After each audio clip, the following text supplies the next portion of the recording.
할렐루야. 2020년 4월 28일 화요일 새벽기도 말씀을 함께 나누도록 하겠습니다.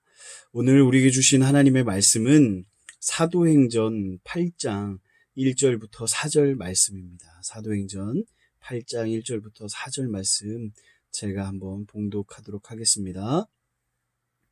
사울은 그가 죽임당함을 마땅히 여기더라. 그날에 예루살렘에 있는 교회에 큰 박해가 있어 사도 외에는 다 유대와 사마리아와 모든 땅으로 흩어지니라. 경건한 사람들이 스데반을 장사하고 위하여 크게 울더라. 사울이 교회를 잔멸할새 각 집에 들어가 남녀를 끌어다가 옥에 넘기니라. 그 흩어진 사람들이 두루 다니며 복음의 말씀을 전할새. 아멘. 오늘은 덕분입니다라는 제목으로 말씀을 나누려고 합니다. 사랑하는 성도님들, 요즘 유행하는 챌린지가 있습니다. 무슨 챌린지인지 혹시 아십니까? 덕분의 챌린지라고 이야기 한번 소문 들어보셨습니까? 이 덕분의 챌린지가 무엇이냐면 의료진을 위한 릴레이 응원 그 이벤트라고 합니다. 아직도 여전히 코로나19로 인해서 고군분투하고 헌신하는 우리 의료진들에게 이렇게 이제 보셨나요? 이렇게 이런 그림, 이런 모습으로 포즈로 사진을 찍어서 이렇게 덕분에 챌린지를 하는 겁니다. 이 포즈의 의미는 존경합니다라는 의미를 가지고 있다고 합니다. 의료진 여러분 진심으로 감사하다는 마음을 저희 왕성교회도 한번 전했으면 좋겠고요. 무엇보다 하나님을 믿는 저와 여러분은 신앙생활을 하는 모든 날 동안 하나님의 주권과 그 섭리, 그 하나님의 통치를 인정하고 모든 것이 다 하나님의 은혜입니다. 오늘 하루 이렇게 살아가고 새로운 날을 허락하신 것이 다 하나님 덕분입니다 라는 그런 퍼포먼스로 다시 한번 하나님 존경하고 사랑합니다. 힘차게 저와 함께 말씀 속으로 이렇게 또 감사 먼저 하고 말씀 속으로 들어가 보려고 합니다. 신종 코로나19로 인해서 예배당에 예배를 드리지 못하게 되면서 많은 성도들이 당황하였습니다. 그러면서 하는 많은 이야기들이 역사적으로 아무리 격심한 전쟁이나 또 정변에서도 우리 이 민족은 예배를 못 드린 적이 없다라고 그렇게 많은 탄식을 하였습니다. 근데요, 오늘 본문 말씀 보니까요, 우리가 겪었던 그 어려움보다 더 큰 아픔들을 겪었던 일들이 나옵니다. 오늘 말씀 다시 한번 제가 보니까요, 사도행전 8장 1절 보니까 사울은 그가 죽임 당함을 마땅히 여기더라. 여기서 그가는 누굽니까? 이 7장 하반절 54절부터 나오는 스데반에 대해서 이야기하는 거죠. 이 스데반 순교에 대해서 이야기하는 것입니다.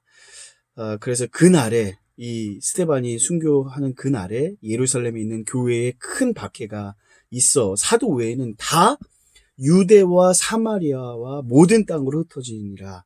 저는 이 2절 말씀을 읽는데 너무나 깨닫는 생각난 말씀이 있어요. 무슨 말씀이냐면 사도행전 1장 8절인 거예요. 오직 성령이 너희에게 임하시면 너희는 권능을 받고 예루살렘과 온 유대와 사마리아 땅끝까지 이르러 내 증인이 되리라 라고 말씀하신 그 지상명령 선지의 말씀이 생각났어요. 그래서 잘 찾아보니까 사도행전은 1장부터 그 1장 8절 그 지상명령 선지 예수님께서 하늘에 승천하시면서 말씀하셨던 그 명령의 말씀 이후로 7장까지는 예루살렘 교회, 그 예루살렘의 말씀을 복음을 전하는 일에 집중하고 오늘 우리가 읽었던 이 8장 이 말씀부터 이제 온 유대와 사마리아 땅끝까지 복음을 전파되는 그런 놀라운 사건들이 이 8장부터 시작되는 것입니다. 그래서 우리가 오늘 보았던 8장 1절부터 4절 말씀이 너무나도 중요한 말씀인 것입니다. 예루살렘의 교회에 큰 박해가 일어나 사도 이외의 모든 성도들이 유대와 사마리아의 그 사방으로 흩어져 복음을 전하기 시작했습니다.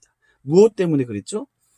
박해 때문에 그렇게 되었다고 성경에 이야기합니다. 모이지 못하고 흩어지게 된 것이죠. 그런데 이 흩어진 사람이 두루 다니면서 무엇을 전했다고요? 그렇죠. 말씀을 전했다라는 것입니다. 말씀. 이 박해로 인해서 예루살렘 외의 지역 외에 복음이 전파된 것입니다.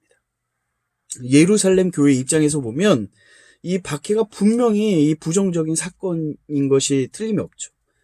그 때문에 성도들이 더 이상 모일 수 없고 흩어져야만 했기 때문입니다. 그러나 나중에 그로 인해서 복음이 전파된 것을 보면 이 박해가 부정적인 사건으로 보이는 것이 아니라 이 결과를 보면 우리가 또 긍정적인 사건으로도 볼 수 있다라고 볼 수 있는 거죠. 박해 덕분에 예루살렘 외의 지역에 복음이 전파된 것입니다. 이런 관점에서 지금 우리가 겪고 있는 이 어려움, 이 코로나19로 인해서 겪게 되는 아픔들을 한번 좀 새로운 관점에서 한번 보면 좋겠다라는 하는 말씀이 오늘의 말씀입니다. 코로나19 이 확산으로 인해서 전 세계적으로 엄청난 재앙이 일어났죠. 제일 가슴 아픈 거는 지금도 현재 코로나19로 인해서 많은 사람들이 생명을 잃고 있다는 것입니다. 가장 심각한 문제이죠. 코로나19로 인해서 사회 전체가 마비됐고 경제적인 손실도 엄청 큽니다. 또 우리 성도들, 우리 예수님을 믿는 그 성도들 입장에서 보면 함께 모여 예배를 드릴 수 없었다는 것이 정말 너무나도 큰 충격이었죠. 코로나19로 인해서 일어난 일들은 아무리 생각해도 이 긍정적으로 볼 수가 없지만 이번 이 재앙을 통해서 우리 자신을 성찰하는, 우리 자신뿐만 아니라 한국 교회가 그 성찰하는 기회가 되었으면 좋겠고 하나님 앞에 회개하고 하나님 앞에 더 가까이 가는 계기가 되었으면 좋겠습니다. 코로나19로 인해서 아프고 힘들고 너무 많이 어려웠지만 우리가 코로나19 덕분에 우리가 얻은 유익을 한번 생각해 보겠습니다. 대부분 많은 크리스찬들이 코로나19로 인해서 얻은 수확이 무엇이냐라고 이야기한다면 첫 번째는 이 신천지 집단의 정체가 이 범죄 집단이 이 정체가 만천하에 드러났다라는 것이죠.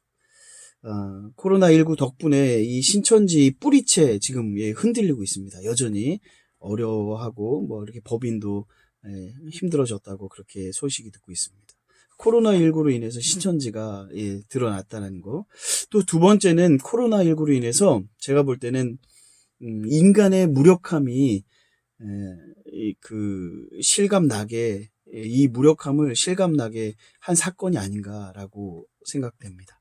이 첨단 과학을 발전시켰지만 지금도 여전히 이 코로나19 치료제를 개발하지 못하고 어려워하고 있습니다. 또 최고 권력을 가진 사람들이나 최고 이 각국 지도자들이 아무런 역할도 못하고 허둥지둥 하는 모습들을 보게 됩니다.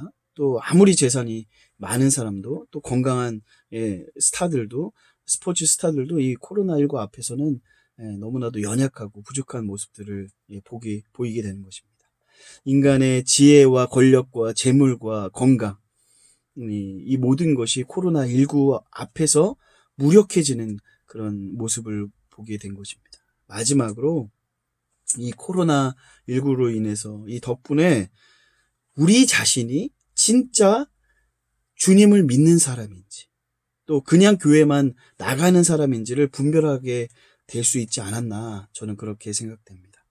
예배당에 모여서 예배를 드리고 또 바쁘게 움직이는 것으로 자신의 신앙을 인식했던 사람들 이 코로나19로 인해서 이 덕분에 진짜 신앙이 무엇인지 진짜 신앙 그것은 주님과 친밀하게 1대1로 이 개인 경건의 삶, 이 일상을 살아가면서 하나님과 함께하는 그런 삶, 그런 친밀함을, 그런 관계를 나누었는지, 또 우리가 영상 예배를 드리면서 내가 어떤 모습으로, 어떤 자세로 영상 예배로 하나님 앞에 정말 집중하여 나갔는지, 아침부터 눈을 감는 그 시간까지 얼마나 기도하고 말씀으로 살아가려고 했는지 우리가 이 코로나19 덕분에 우리의 신앙을 볼 수 있었다는 것입니다. 코로나19로 인해서 이 재앙이 얼마나 더 계속될지는 모르겠습니다. 주님이 빨리 이 재앙을 끝내시기를 간절히 기도할 뿐이죠. 사무엘하 24장 16절 보니까 다윗 왕의 범죄로 인해서 7만 명의 사람들이 전염병으로 이제 죽었을 때 하나님은 그들을 죽였던 천사들에게 이렇게 말씀하십니다. 이렇게 명령하시는 거예요. 이제 너의 손을 거두어라 라고 말씀하십니다. 하나님이 지금도 똑같이 우리들에게 이 상황 가운데 이렇게 말씀하시기를 간절히 기도합니다. 우리가 정말 우리가 말씀을 시작하면서 나누었던 것처럼 모든 것이 다 하나님의 은혜고 하나님의 섭리와 주권과 그 통치 가운데 우리가 살아가는 것을 인정한다면 우리가 정말 이 하나님 덕분입니다 라는 고백이 오늘 하루도 저와 여러분에게 있기를 간절히 기도하고 하나님의 인자에 대해서 감사하고 하나님의 능력을 찬양하고 주권을 인정하고 하나님의 뜻이 무엇인지 그 뜻을 이루어 나가는 오늘 하루의 삶이 되기를 간절히 기도합니다. 사랑하는 성도님들, 오늘 하루도 힘내시고요. 하나님 은혜 가운데 참 평안이 있습니다. 정말 샬롬의 은혜가 저와 여러분의 있기를 간절히 축복합니다. 사랑합니다.